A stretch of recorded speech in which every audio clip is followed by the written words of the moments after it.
Aksi unjuk rasa yang dilakukan oleh sejumlah wanita bertopeng dan mahasiswa yang tergabung dalam gerakan perempuan tolak kekerasan seksual terhadap anak yang berlangsung di depan kantor Dinas Pemberdayaan Perempuan dan Perlindungan Anak Keluarga Berencana Aceh Barat pada Rabu 3 November berakhir ricuh. Sejumlah mahasiswa mengaku mengalami sedikit kekerasan dari pihak Satpol PP yang memberikan pengamanan di kantor DP3 AKB saat aksi tersebut berlangsung. Informasi lebih lengkapnya akan disampaikan oleh rekan jurnalis kami dari Serambi News Indonesia.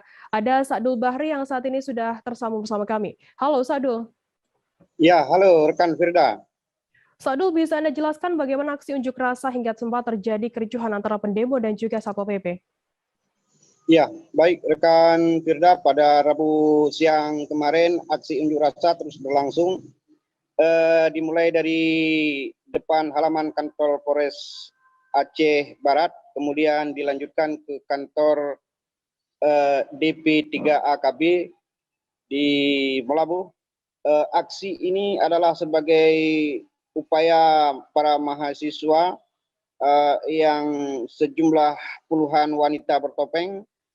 Mereka menuntut agar pelaku seksual atau yang melakukan pemerkosaan terhadap anak di bawah umur diminta untuk segera diproses hukum. Hal ini dilakukan lantaran kasus ini sudah berlangsung memasuki 3 bulan yang terjadi sejak 26 Agustus yang lalu, namun hingga saat ini belum dilakukan proses hukum, sehingga para mahasiswa menuntut agar mereka dapat diproses hukum. Namun di sela-sela aksi tersebut sempat terjadi ketegangan hingga terjadi kericuhan antara aksi pendemo bersama dengan Satpol PP yang memblokade di depan kantor DP3 KB, sehingga dalam suasana yang ricuh itu sempat ada beberapa mahasiswa yang sempat mengaku terluka di lokasi dan saat ini dalam penanganan pihak kepolisian. Demikian rekan Firda.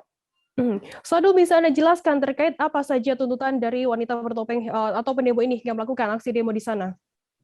Ya, salah satu tuntutan daripada wanita bertopeng itu adalah meminta pihak kepolisian untuk segera menangkap pelaku pemerkosaan terhadap anak di bawah umur yang hingga saat ini masih belum diketahui di mana keberadaannya. Namun korban pemerkosaan itu dalam kondisi trauma saat ini. Kemudian juga di sela-sela itu para pendemo ini meminta pihak kepolisian untuk memberikan sanksi hukum terhadap salah satu oknum polisi yang diduga meminta uang kepada korban, sehingga masyarakat merasa dirugikan di saat kondisi yang sangat sekarat dan dialami oleh masyarakat kurang mampu, sehingga para pendemo ini menuntut mulai dari pelaku hingga oknum polisi yang diduga telah merugikan masyarakat supaya dapat diproses secara hukum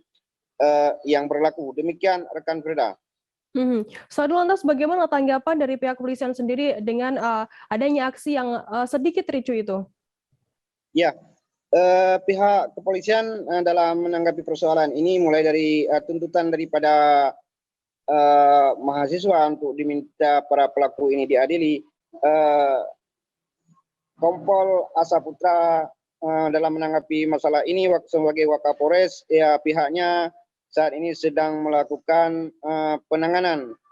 Pertama, penanganan masalah kasus yang menjadi tuntutan para pendemo itu, mulai dari sebagian dari oknum yang diduga ikut terlibat dalam hal ini, artinya bukan terlibat dalam pemerkosaan tapi terlibat dalam dugaan meminta uang kepada masyarakat, sedang dilakukan proses pemeriksaan di Polres setempat di Polres Aceh Barat. Kemudian menanggapi dengan persoalan ini, kemarin sore setelah terjadi aksi kericuhan ini, sejumlah mahasiswa yang melaporkan kasus ini ke pihak kepolisian ya sudah diterima laporannya, dan pihak kepolisian berjanji akan menindaklanjuti apa yang menjadi tuntutan para pendemo tersebut.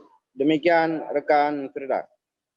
Baik, Tribuners, jurnalis kami tadi juga sudah menghimpun keterangan dari Rona Julianda, Korlap Aksi, dan juga Kompol Asa Putra, Wakapolres Aceh Barat, dan berikut liputannya untuk Anda.